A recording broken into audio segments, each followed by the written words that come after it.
welcome back to the Ed Morrissey Show. Today is Tuesday, February 23rd, 2016. Once again, have no idea why the levels are what they are, but they are what they are. Joining me now, as always on Tuesdays, Andrew Malcolm of Investors Business Daily, investors.com/Andrew Malcolm, the Prince of Twitter. Twitter, yeah. It must be my high wattage personality. I think that's got to be it, isn't that? And that's the explanation I'm going to go with. High wattage personality, absolutely. Not. Anyway, so it's Tuesday, which makes it official. My favorite day of the week. I get to be with you. Well, same here. I guess there's something political going on here tonight. Yeah, there's always something political. I guess at 5 o'clock Pacific time, anyway, Nevadans will caucus.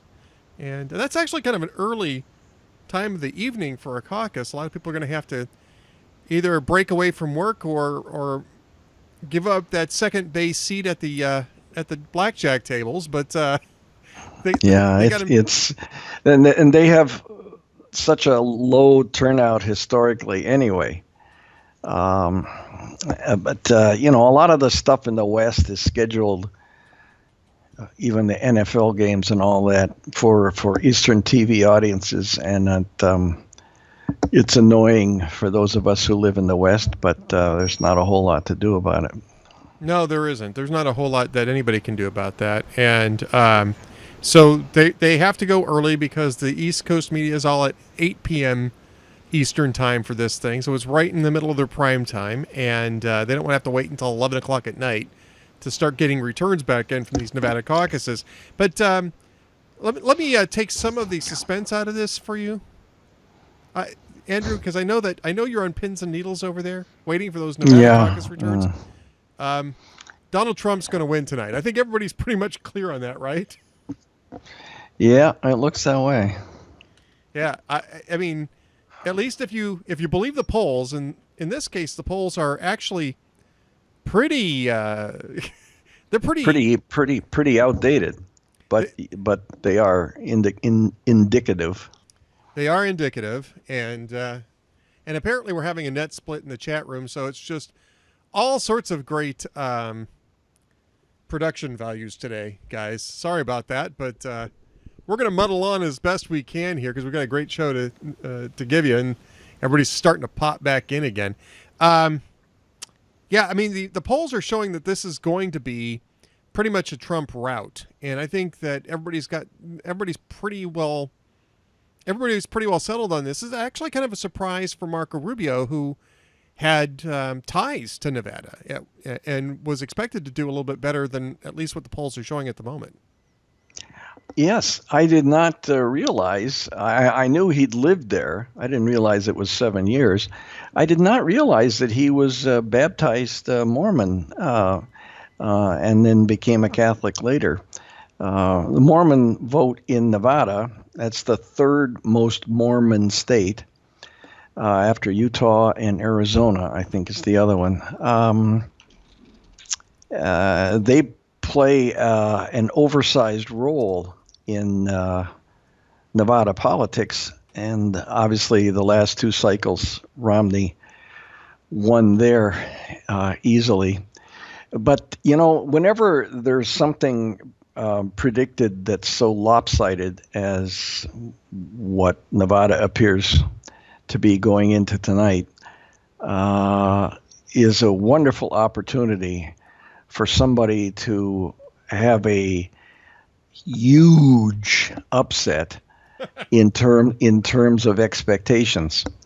So if Rubio happened to have a really good night and come in even a fairly close second, that's good for him. And despite the fact it would annoy the hell out of Trump, that could very well become the story, because the expectation is that Trump would win. Remember, Rubio in Iowa came on as he became the story, even though he was in third place, and Trump was grousing about that Right. In public. He lives in the media. Trump does. So anything that reduces his time on screen really, really bothers him. So we'll see. Nevada has not been particularly predictive of anything, really. And if you get 30,000 Republicans, who cares, basically? Next Tuesday, next Tuesday will be a big deal. The SEC primary. Yeah. And but right now, everybody talks about Trump being the prohibitive favorite. Well, in my first election, when I was a rookie reporter, an old timer said to me, "Remember, Andrew, you can always call an election. You can never uncall it." Right. And I got crosswise with my editors in New York sometimes because I waited longer than they wanted to wait. But on the other hand, I never got caught out with my pants down pronouncing someone a winner who, oops, wasn't.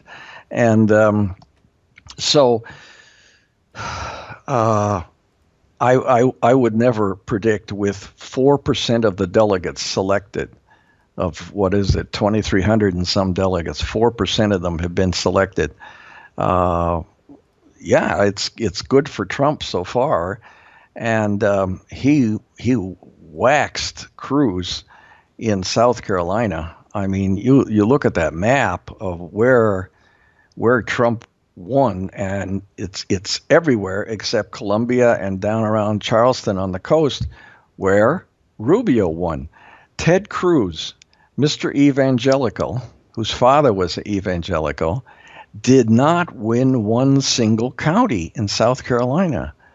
I mean, that's huge. And so, although the story, if it is a rout, the story tonight will be Trump winning big. To my eyes, the story is also how big of a, quote, comeback does Cruz have? Rubio had a big comeback after his debate flop, or gaffe, I guess, in South Carolina to take second place. So we'll see. And when the interesting thing on the exit polls, I don't know how much you've talked about this already, but not much. In the exit polls in South Carolina, it was really interesting to me. The angry people, predictably, all went, not all, but heavily went for Trump. Yeah, some went for Cruz too, though. Some of them went for Cruz. But the people who voted for someone who shares my values, Cruz won, but not that far behind was Rubio. And then when you came to who is most electable in November, Rubio killed them all. Right. He had twice as many as Cruz, 49%, twice as many as Cruz, and almost 3 times as much as Trump. So, in terms of watching this primary campaign as a spectator sport, I'm watching the horse in third place here, Rubio, at every turn of the track, because he's outperforming, and he's getting a lot of the endorsements, which individually don't matter, but once you see senator after senator after senator after senator endorsing him, including Nevada's Senator Dean Heller, and not one endorsing Cruz, for Cruz lovers, I guess that's a plus. But for the rest of the world, it says, well, who's a team player? It's kind of indicative.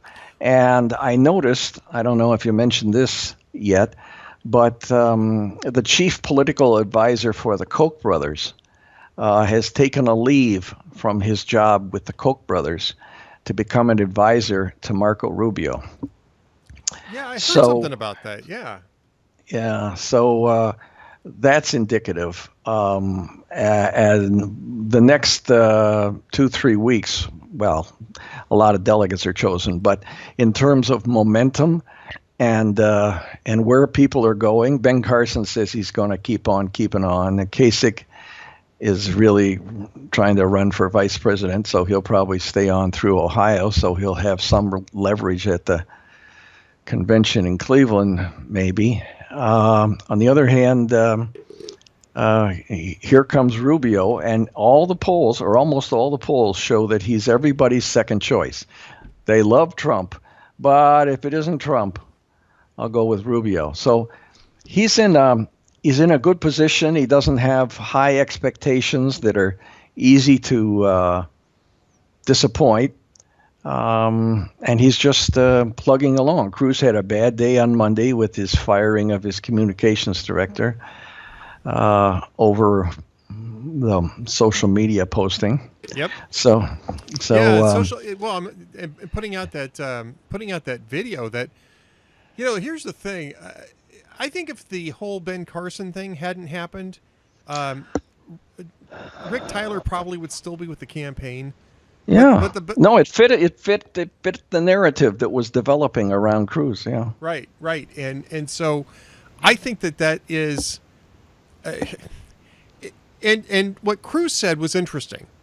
And I think people were a little unfair on Cruz because what he said was, even if this was true, it's not something that the campaign should put out. And people kind of seized on that and said, oh, well, he's insinuating that it's still true. And that's not really what Ted Cruz was saying. He was saying, look, it's not true. But even if it was, this isn't the type of thing I want my campaign putting out. I mean, it's. But here's how important they think it was. They put Cruz out to say that. Yep. Yeah, because he's getting beat up with this stuff. Yeah, that elevates it. That's like the president showing up for something. That makes it, even though it's the same apology, same boy, that was a mistake, and Rick Tyler is fired. He didn't use the word fired because I guess, I don't know him, but I guess everybody likes Rick Tyler. He's a nice guy, and this was a huge mistake. It was a huge mistake that, as you said, probably wouldn't have been fatal employment-wise, but was, given the developing narrative surrounding Cruz of he lies and he plays dirty tricks. Right. They really needed to have some sort of game changer on that narrative because Trump is hammering him on that. Rubio's hammering him on it. And they did need to have some sort of closure on that. And let's face it, if Cruz manages to keep this thing going, Tyler's going to magically find his way back into the inner circle. Sure. Everybody knows this. I mean, it's a little game that we play. Yeah, be fired and take one for the team for a few months. We'll find a way to get you back in the door. As long as you play ball. This is photo op presidency. Last Friday afternoon, the White House and the media just, the White House set up a photo op. They scheduled Obama to walk from the Oval Office down the colonnade with an armload full of binders. Now, it was wrong for Mitt Romney to have binders, but Obama having binders and his press secretary having said, he'll be studying a significant portion of the weekend on replacements for Scalia as the cover story for why he didn't go to Scalia's funeral. And look, on Sunday he played golf anyway. So the media just lapped it up, had pictures of Obama walking along with this big, huge binder as if he couldn't have done it inside. And the world goes, oh, well, I guess he really is. No, but we fall for this made up politics. Yeah. And it's like the Kasich moment, the hug with the young man. It's a wonderful, touching moment, and I'm sure it was genuine. But if you're on the radio, if you have the earphone or the earbud in, and you're on the advanced team radio at those events, and they're talking about who's going to get the next question, so they're steering the microphone guy to who it is. Now, they are not going to call on anybody to have a question that they don't know what the question is going to be. You remember the problem that Hillary got into back in the fall of '07 when there was a young woman in Iowa, college student, who told CNN, well, I was going to ask this question, but the staff guy said I should ask this one about the environment, and Hillary called on her. And that pointed out what every campaign, both sides, does, which is arrange the questions, stage the questions. Now, this kid, I believe his story, about being a student at Georgia and having a hard life and people in his family dying and these terrible things. The advanced people clearly say, oh, this is a perfect last question. This is just something that goes through the political stage managers' minds.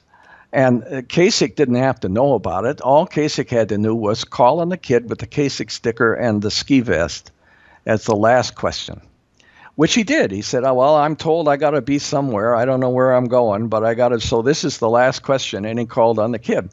And the kid got up, and I guess he later said, I was going to ask this question, but then I decided to just be heartfelt about it.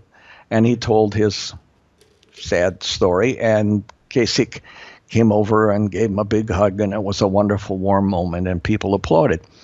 And Kasich could show his touching. This is the way that we are all played. And I'm not saying it wasn't sincere, but this is the way we're all played. This is staged, and everybody should know it who watches it.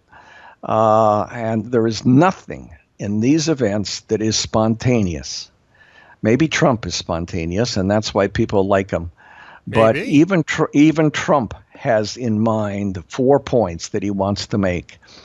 And he's going to come out and he's going to make them one way or another, and he'll make snide remarks and remarks and make fun of somebody, and he'll have a heckler that he plays off of. I don't even believe the hecklers are real. I mean, it's a set up enemy. This stuff, and I'm not complaining. I'm just making sure that people know this is all staged, arranged in some way or another. And they talk about overflow crowds. Those are manufactured. They purposely get a small auditorium to exclude a lot of people. So there will be pictures outside of people waiting who can't get in, and there will be pictures inside of not a single vacant seat. I've been in on message meetings where these sort of things are discussed, and I've heard senior campaign people talking about an event in Kansas City. This is some years ago. And the advanced people said, we've got this auditorium. And the senior campaign person said, well, now that, as I recall, that's 12,000 seats. And they said, yes, it is. And the campaign person said, well, isn't the municipal auditorium not that far away? And it has 8,000, right? And they said, right, 8,000. He said, well, let's go to the municipal one because that's easier to fill with just 10 days notice. Right. So it's basically all stagecraft. This stuff, it's staged. And there's nothing, well, it is phony, but as long as you understand it, I mean, if you look at some of those pictures on the website, famous people without makeup, and you go, oh, boy, they sure are prettier with makeup. As long as you know that they're wearing makeup, that's fine. But you have to go into it as a realistic voter and know that, like when I was watching the second Rocky movie, and I turned to my son and I said, we're being played. Yeah. And we were, and we loved it. Yeah. So this is part of the political narrative of presidential campaigns. Right. No, I totally get this, and so you see these events, and I think you're onto something about the fact that Donald Trump is such a extemporaneous kind of guy, I think is the best way of putting this, that people like the fact, I mean, it might be one of the reasons, like you said, that he's resonating with people is because, I mean, and this guy's the biggest showman of all, right? I mean, this is a guy who's done reality television. He's a big television showman. He knows how to. Which is scripted. Which is scripted, right? Reality TV is much more scripted than people think. And so, yeah, I mean, this is, look, I You know, mean, when I was a rookie reporter in New York, they used to send me over to the Tonight Show, which was Johnny Carson at that time. Whenever there was somebody in New York political world who was going to be on the Carson Show, and because it was taped at 5 in the afternoon, and the paper came out at 9:30, so they wanted to make sure they knew that something was coming on at 10:30. You know, that they said something.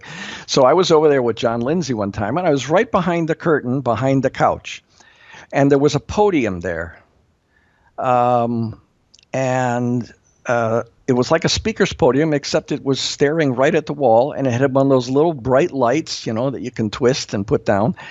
And there was papers there. And Freddie Cordoba, the producer, was standing there. And then he walked away, and I walked over and looked, and it was a script. And there it says, you know, JC, Johnny Carson, JC. So somebody told me you were in Paris recently. You know, and it's not supposed to look scripted, and it doesn't, but it is. And they have set up with pre-interview. You know this from your promotions. They set up with pre-interviews with some young producer trying to work her way up, and she asks you questions, figures out which would be the best ones to use, and uses them and puts them down. And even on the Carson one, they even had, and the Jay Leno one, I know this because I negotiated 2 Jay Leno appearances for politicians. They had they knew what the questions were going to be because of the pre-interview, and they had Jay's quips. So he could say, "Oh, suitcases, speaking of bags," you know, I mean, and it's right there in front of him, but he's not reading it. So all this stuff, we just, as consumers of politics, I'm just pleading with everybody to be aware what you're being fed. well, speaking of which, I have some breaking news for you, Andrew. Oh. Marco Rubio and Jeb Bush have agreed to meet and apparently bury the hatchet after beating up that on is each other. interesting. Well, it is. I mean, because that was 7.8% of South Carolina. No, I mean the 7.8%. And what did Rubio get? 22 or 23. 23. Yeah. 23 point something. So if he got half of that. Well, okay. The reason why I bring it up is because you had this dynamic in the last few weeks of Jeb Bush's campaign, which, by the way, ended. I think since the last time we spoke, it ended. Because that was Saturday. It was over the weekend. Very gracefully, I must say. And you know, it's just basically 72 hours since Jeb Bush decided to pack it in. That now he's meeting with Marco Rubio, who is the guy he was at least one of the two people. Yeah, he was trashing Marco Rubio and Donald Trump towards the end too, but he was really going after Marco Rubio because of this. I'm sorry, this inexplicable idea that there are lanes in a presidential primary. You had I forget who it was I was speaking to. Maybe it was you and I were talking about this last week. They took a look at the super PAC money that was being spent targeting other candidates. It was something like 4% of it was spent on targeting Donald Trump. Yeah, 4%, and he's been the leader for what? Months? Almost a year? You know, there's a potential reason for that. Bobby Jindal went after Trump, and he's out. Rick Perry went after Trump, and he got out. And Trump had pointed this out, and so did Carly Fiorina. Trump had pointed this out, that people who go after me, they're not around anymore. And it's true. As long as the field is as large as it has been. Yeah. Now, I don't understand why Ben Carson is staying in. I hear it has something to do with his campaign managers who have a business stake in continued campaigning. But it's inexplicable for me. The guy doesn't. It'll help sell books, I suppose, and maybe boost his speaking fees afterwards, which is what Herman Cain was all about. So, and Alan Keyes before him. Yeah, but they got out when the getting was pretty much proper and good to get out. I mean, Ben Carson. Well, Mike Huckabee hung in long in '08, hung in long after Romney, actually, and long after it was clear that McCain was going to win. And what did Huckabee get? Well, he got a very lucrative Fox News gig. So, in terms of the race, observers can make a very strong argument that, you're not going to win. Get out and stop dividing the anti-Trump vote. But for the individual, there's not that much incentive to get out if you don't mind being embarrassed standing there with a tiny, tiny fraction of votes. Well, okay, so here's the thing on that, though, Andrew. I don't think in the end Ben Carson makes much difference because it's a tiny, tiny fraction of votes. But here's well, it was Kasich. Kasich was just a half a percentage point behind Bush, I think. Right. Yeah, or a half percentage point ahead, one or the other. I think it was a half percentage point ahead. But at any rate, here's the way that the incentives line up. If Rubio or Cruz gets out, it's basically a two-man race, and they probably can start beating Trump in some of these states. The problem with that is that both of them know it, and they're waiting for the other guy to get out, and they're going to hang in as long as they can possibly hang in, because they know if they hang in long enough to see the other guy leave, they're going to start winning some of these primaries, or at least that's what they think. So there's no incentive for either one of these two guys to get out. Well, not now, but if hypothetically, obviously we don't know what's going to happen tonight, but hypothetically, if Cruz is disappointing tonight and next week wins one or two states, despite, he's been organizing down there since late summer on college campuses, and he went on a bus tour and was posing all afternoon with college students to get them motivated and so on. But if despite all that he doesn't do well, then there's the pressure is not on Rubio to get out. No. Rubio is counting on keeping on, steady. And there was another, I don't remember his name, there was another billionaire who signed on to his PAC just in the last 24 hours. So, and Rubio is... he's saying all the right things except inexplicable. Well, it's not inexplicable. He's decided not to go to CPAC. Well, now I've been in contact with people on his staff, and what they're telling me is they can't commit to a date that they're going to be there, but they haven't made a decision not to go.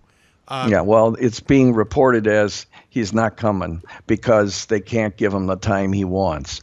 So, I know that's so we'll see. I could understand why he wouldn't want to go there. I mean, if he went there and made the speech of a lifetime and the Trumpers had packed the place and booed him, that would be the story. So why risk it? It's not like the CPAC crowd is going to affect the race. The CPAC crowd is an audience for the media, basically. Well, yeah, I mean, he needs to be there at the CPAC. He needs to be at CPAC because those are the people who he needs to motivate to get out and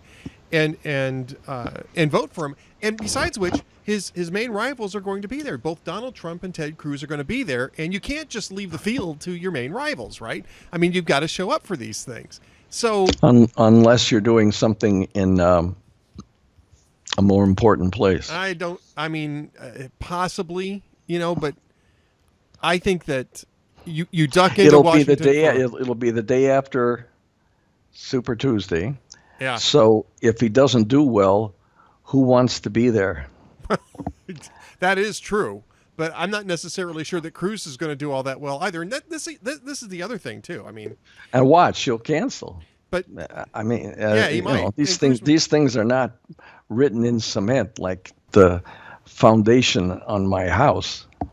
Or like these, or like Jimmy Hoffa's current Current position. abode. Jimmy Hoffa's current GPS position. You will always be a foundation for this organization. Yeah. But I mean, just to go back to this, I mean, we can talk about the fact that there's a strategy here that, if you keep finishing second, you're in good shape. But if you never finish first, you're going to end up losing the nomination. At some point, you have to start winning these things. I mean, even if you're not winning all of them, you can't you have to win some of them because otherwise, I Trump wins all of agree. them. I agree. But I think there's more pressure on Cruz to win something after Iowa than there is on Rubio. I'm not necessarily sure about that because Rubio hasn't won anything yet. At least He hasn't won anything, but he hasn't lost anything, and he's gained what appears to be, who can measure this, momentum. And Cruz has been fighting defense for a few days here on being a crook and a liar and what have you. So these things, when I was inside one of these campaigns, it's worse than the scariest Six Flags roller coaster for me. Now I was a rookie and I will always be a rookie because I'm never doing it again. But one day is like, oh wow, and the next day is, oh God Almighty, how are we going to survive this? And it's not supposed to be easy, and it is a test of these men and women who are competing to see whether they're up or down, or can they handle adversity? Can they make decisions under pressure? And we don't see all these decisions that they're making. We saw the Cruz firing decision, and you'll notice he didn't use the word firing. It was, I've asked for his resignation. So it was the most gentle kind of firing that you could imagine. But inside, there are these what seem at the moment to be life and death decisions. I can remember the world about to end when some reporter asked Bush to name the president of Pakistan, and he couldn't. Yeah. And there was a wise-ass young guy trying to make a name for himself for a Boston radio station in a cramped little closet in Manchester Airport. And unfortunately, I was in charge of that event, and people asked me afterwards, why did I let him in? I said, well, who knows who's going to ask what? I mean, this is what happens when you don't have advanced people screening questioners like they do in town halls. Right. And that's why they do it. Right. No, it's fascinating. I mean, I'm not condemning it at all. I was absolutely fascinated to hear. And you'll hear guys say, okay, now we need a woman. And so the microphone guy will get a female from the audience. And none of this shows up. It just looks like she raised her hand. Well, 18 people raised their hands, and she was picked for a reason. And I just loved being in on that, I mean, I just found that to be absolutely fascinating. How, for instance, the little tricks that the advanced people, those guys are amazing, and gals. On the Bush team, for instance, they after the very first event, they noticed, the media's in the back of the room on risers, like a gymnasium set of seats, except you stand on them. And so they're in the back of the room. Their lenses pull them in close. And when they tell the media, they say it's a 120-foot throw and all this stuff, so they know what to plan for. Well, they noticed after the first Bush event back in 99, in the summer of 1999, that when Bush came out, everybody got excited. And so people started waving the signs. I don't remember what they said, but they were George Bush signs. And you couldn't see George Bush. So from that moment on, every single Bush event had risers that were 6 inches higher. Because you could see the flags, you could see the signs, you could see all the enthusiasm and the signs waving, but you always saw the main person, the candidate. Right. And Al Gore his team never learned that. So there was another thing the Bush team did. They noticed, because they had their own cameras to test angles, they noticed that, those big banners that they hang behind a stage and it says Social Security reform, Social Security reform, it says it everywhere so that the day's message will be, no matter where the camera is, you can see those key words. Right. Well, those banners, they aren't really banners. Those are the tarpaulins that go on the back of flatbed trucks that cover the cargo. And they take those tarpaulins and they print the sign on them. But they're shiny. They're not canvas tarpaulins. They're shiny, some kind of plastic tarpaulins. Like a fiber thing. I've seen those. Yeah. Yeah. And they're very smooth and shiny. Well, that's great. And you can print on them and everything else. But in the TV lights, it explodes. So if the tarpaulin moves just an inch, there's an explosion of light reflecting off of the shiny tarpaulin.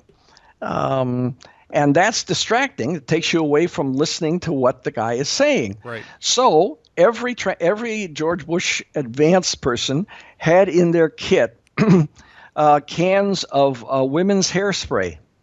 And before every event, they hung the banner up, and then they went and sprayed every inch of the tarpaulin with women's hairspray, and that dulled it down. So you still read it.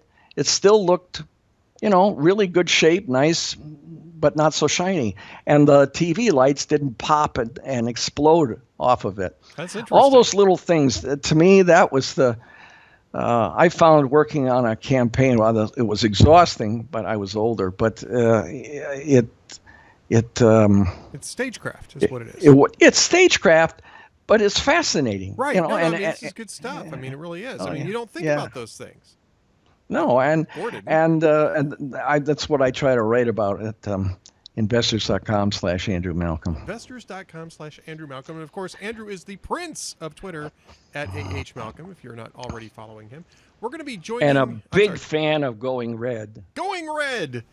What is Going Red? Oh, it's the book that Going Red. I think it's a new book. It is a new book. It's coming out on April 12th, and this is it right here. Nothing too much about stagecraft in this book, so you have to keep reading investors.com/Andrew Malcolm to get the insight on campaigns. This is the insight of the electorate here, is what this book is about. Going Red, the 2 million voters who will elect the next president and how conservatives can win them. And by the way, if you're going to be at CPAC, Marco Rubio should be there, hopefully. But if you're going to be at CPAC, I will be actually signing 50 of these galley-proof copies at CPAC and giving them out at an event on Thursday afternoon. I think it's at 4:30 at CPAC, so I'll be out there doing that. Andrew, are you coming to CPAC? Are you coming to CPAC? I am. So you'll see me there. Maybe you can hang out. I will see you there. We can hand out the books together and have some fun doing that. That'd be fun. Sure. I'd say you want me to sign them? Hey, they'll probably want your signature more than mine, man. When I did a book one time on Theo Fleury, the famous and later infamous hockey star, the littlest guy in the National Hockey League. And we were jointly signing books in Toronto. And a guy came up and said, Theo signed the book. And then they asked the author to sign it. And I was signing it. And I said, you want me to sign it? I'm going to sign, because he was a Canadian guy. I said, so I'll sign it. He said, would you make it for Barbara? And I said, sure, Barbara. I'll never forget that night in Winnipeg. And he said, oh, geez, don't write that. And I said, no, I'm just kidding. And he said, besides, it was Vancouver. Well, we're going to be bringing on John Ralston in a couple of minutes. Yeah, here. Boy, what a catch, or what I guess they call it in the media, a get. That's a wonderful get. John knows everything about Nevada politics and then some. And he's between hits on MSNBC, where he's their analyst on the ground. So he's been very kind and consenting to run back to his room so we can do a phone call in about 5 minutes. But Andrew's going to stay on the line with me, and we're going to kind of do a three-way conference if I can make that work on Skype. I make no promises, but that's the plan. So Andrew will be with me to the top of the hour. But before we go there, Andrew, we should probably get the jokes of the week out of the way. Oh, that's right, the jokes. Whoops. The jokes. Yeah, we got some jokes here. Um, Seth Meyers said that Hillary Clinton and Bernie Sanders faced off in a debate on PBS. PBS titled it the debate, "The Antiques Roadshow." And he also said that Bernie Sanders had, this is a week or so ago, Bernie Sanders had breakfast in Harlem the other day with Al Sharpton. It was interesting because usually when an old white guy goes up to Harlem, it's because he fell asleep on the subway. Let's see. A recent study. No, that's not so funny. Let's see. Yeah, let's stick to the funny ones, man. Yeah, right. After his New Hampshire win, Hillary's team is digging very hard to find some dirt on Bernie Sanders. And do you know what you call someone who digs up dirt on Bernie Sanders? An archaeologist.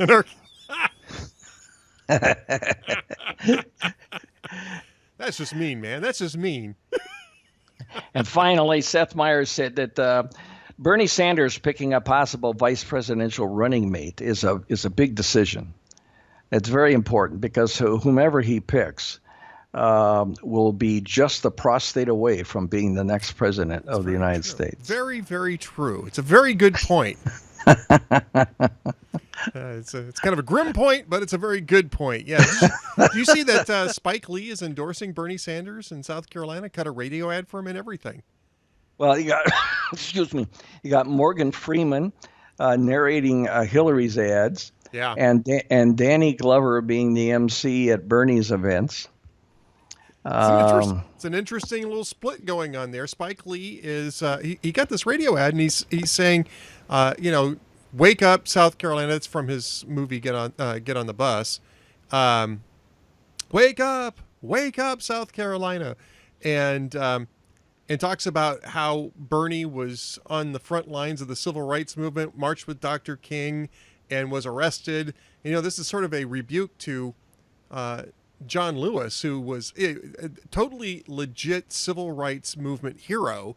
But he was the one who said, I never saw Bernie Sanders out there, but I saw Hillary Clinton and President Clinton. And it turns out later, Jazz Shaw's the one who wrote about this at Hot Air. It turns out later that in a previous book, he said he didn't meet Hillary Clinton until, I think it was 1979 or something. It's like somewhat after the Civil Rights Act. Somewhat after the whole movement thing had sort of come to its conclusion. Yeah, this is like Hillary being named for Sir Edmund Hillary, and this is like Michelle Obama recalling watching so-and-so run in the Olympics while sitting in her dad's lap. And then, unfortunately, they figured out the timing, and she would have been 19 at the time, sitting in Dad's lap. I don't think these people come up, and they're usually self-deprecating jokes. Obama saying that his daughter knows more about math than he does, and yada yada yada. They're all made up. Yeah, but it's the best kind of if you're gonna make jokes in politics. You make self-deprecating humor. That's how you do it. Yeah, but self-deprecating about your child. Yeah, well, okay. Yeah, it is. I have, and when we have some more time, I'll tell it. The most wonderful, funniest self-deprecating joke of any politician ever made was for my boss in Montana, but it takes a minute to tell. So we probably want to get to John. Let's see if we can't get John on the line here, and see if we can't make this work. Well, son of a gun. I'm hoping that this is working. Andrew, are you on the line?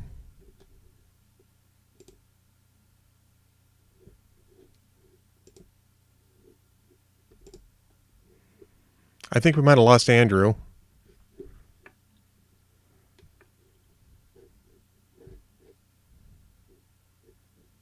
And I'm not sure that we're getting John either, so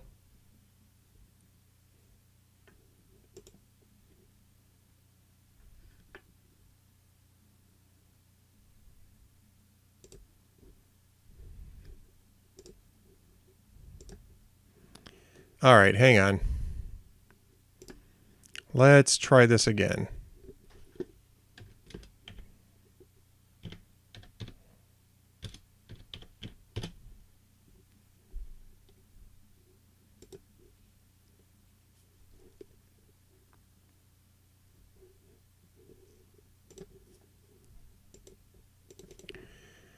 Hey, vey.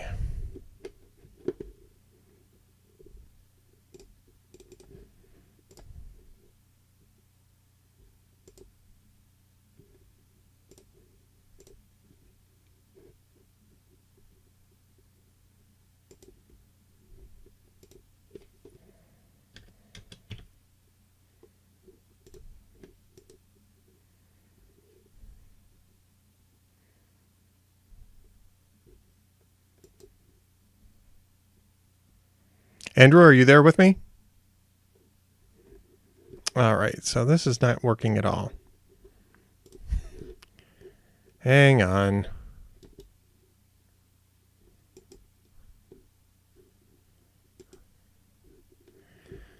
All right, unfortunately, this is going swimmingly. Let's see if we can't get this to come up again.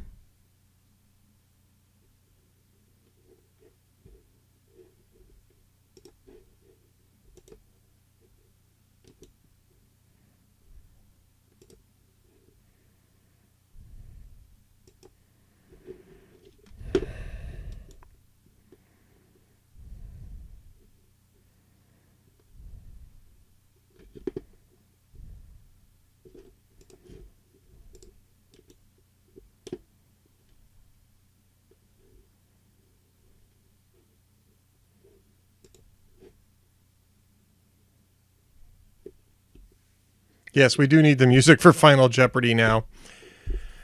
Ay vey.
Well, folks, this is... Yeah, if Cranky, if you want to give me a shout and see if we can make it come through here. For some reason, Skype has completely locked up here on my desktop, which means we won't be able to do any guests, and I'll have to make sure that both John and Adriana are rescheduled for later in March. I'm not sure why this is being such a problem.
Yeah, I'm having. If I give it the 3-finger salute, then I kill the show too. So I mean, it's kind of a big problem here. Give me a second here. No, I mean the problem is that I can't even get you the information here. It seems like there's maybe more than one. Let's see. It seems like maybe there's more than one thing of Skype running. So let me see if I can kill it in Task Manager and try it again. In this point, I'm just going to call John and do a quick 10-minute hit with John if I can make this thing work.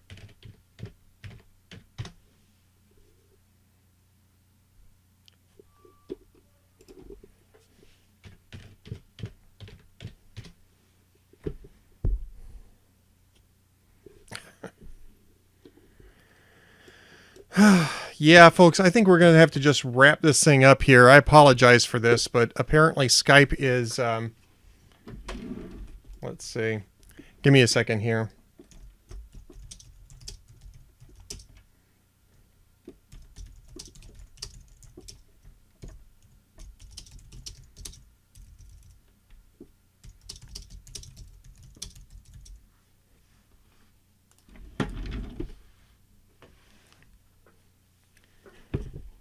We're going to have to wrap this up, folks. I apologize. For some reason, I can't get Skype to work. Without Skype, I can't connect to my guests. I'm going to have to reboot the computer. And I just let John know that we're not going to be able to go. I think I'm just going to ahead and let Adriana know the same thing. Guelph wants a full refund.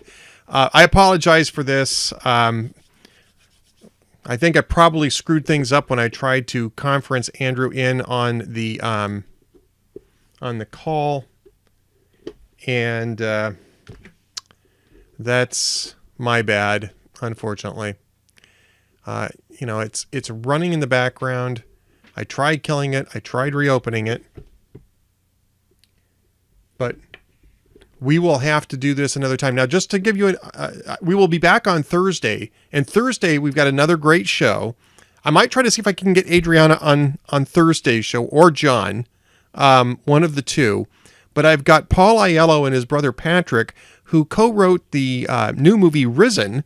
I got in contact with Paul, or Paul got in contact with me after reading my review of the movie. So we're going to get an opportunity to talk about the movie and talk about what went into writing the script, and it's a fantastic movie. I highly recommend it. If you saw my review, you already know that I love this movie. Might even go back and see it again just to make sure that I've caught up with everything. Dwayne should be back on Thursday, and so hopefully we'll get a chance to see how he's doing and talk to him a little bit. Until then, I want to thank everybody. I got to go ahead and make some phone calls now and on the hard line and let people know that the show is kind of crashed and burned for today. But we will be back on Thursday, 4 p.m. Eastern Time, 3 p.m. Central, 1 on the left coast. I want to thank everybody who's in the chat room today. You guys are wonderful. I certainly apologize for the technical difficulties, but we will be back on Thursday. Until then, have yourselves a great afternoon, folks, and don't miss a minute of the Ed Morrissey Show.